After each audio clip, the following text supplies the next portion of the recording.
This is Dale Calvert. I'd like to welcome you to the MOM Minute. You know, a lot of people use the mirror theory when they're out in the marketplace and they're talking about their opportunity and they're recruiting. And basically what the mirror theory is they carry a little compact mirror that we've all seen, a little square mirror, and they come up to somebody and they stick it right under their nose and they pull it out. And if there's two little holes right there that improves their breathing, then they want to tell them about their business. And you know, they spend 15, 20 minutes trying to tell them all about their program. Sometimes if there's just one hole there, they'll just want to tell them all about the program. And here's the truth and here's the reality of this business. 70% of the population you do not want. Now, I believe in when you're in that rhythm and you want to talk with everybody, but just expose and go on. Don't try to pitch and go on. Just expose. Because there's a lot of people that will join, that will lead you to people that will be awesome on your team. Some of the best people that I've ever had, I didn't know them, but somebody knew them, who knew them, and then they exploded. And I would have never found them, but between me and them were 7 or 8 or 10 or 15 people that never really did anything significant with the business. So when you're in the marketplace, you know, if try to find people and listen that are business-minded, business-oriented, entrepreneur-minded.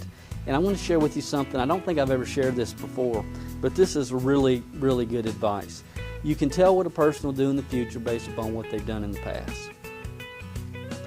If I'm talking with somebody and they worked a job somewhere and then they were selling tools at the flea market on the weekend, or you know, they had a weekend gig going on, that tells you a little bit about that person, that they've got a little bit of drive and entrepreneurism about them because they got something going on the side. That's really, really good.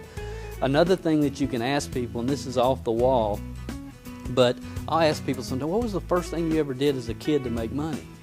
And I'm looking for somebody when they were 6 years old, they were selling tomatoes on the side of the road or picked up bottles, or you know, they were doing something entrepreneurial when they were a kid to create income. And that tells you a lot about a person. If somebody said, well, you know, I really never had a job till I was in college and I worked at Taco Bell, they can do this business, but the odds are they're not.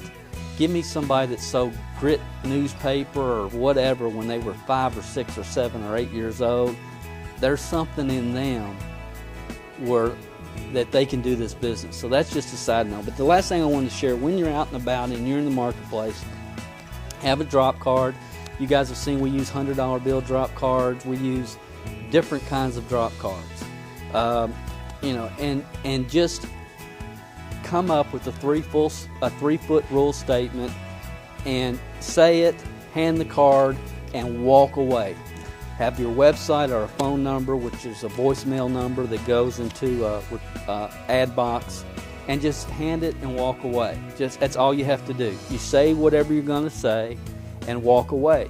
Now, it depends on obviously your company, your product, what you're doing, but the thing that I want to share with you is your words should be to the negative, not to the positive. It's not, hey, you're fat, ugly, and broke. Would you like to become rich and better looking and skinny? Go check out my web. You know, it's like if you have a weight loss product, it's, hey, if you know anybody like to lose an extra 10 or 30 pounds in a month or whatever's normal for your product, would you have them check out my website? And just hand the card and walk away. You hand it and you walk away. You don't tell them about the product. You don't tell them how much the product is. You don't tell them the product's name. If you create curiosity and walk away. If they're curious, they will check out your program. And that's all you have to do when you're in the marketplace. The mistake people make is they try to recruit somebody standing in the line at Walmart. It's not going to happen. All you can do is create curiosity and walk away. Create curiosity and walk away. I can say, hey, you don't know anybody who'd like to get free gas and groceries for the rest of your life. Or you wouldn't like to get free gas and groceries for the rest of your life, would you? And they look at me like, why wouldn't I?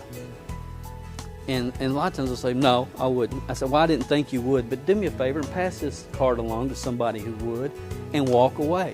Or if they say, well, maybe, how do I do that? How much does it cost? What's the name of the company?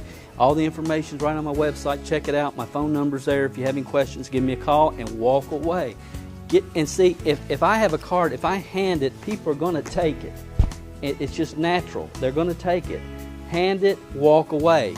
If they think you're going to try to sell them on the spot, it won't work. And that's why so many times people say, well, Dale, I can't get anybody interested. That's because you're talking too much. You aren't generating curiosity. It's simple. It's not difficult. It's extremely hard when you're doing it wrong. But if you just go in the marketplace, create curiosity, say, hey, check it out. Most people aren't going to check it out, but the right ones will. And that's all you have to do, guys. When you're in the marketplace, understand 70% of the population you don't want anyway. You really don't. You're looking for the right person at the right time in their life. This is Dale Calvert. We'll see you next week on the MLM Minute.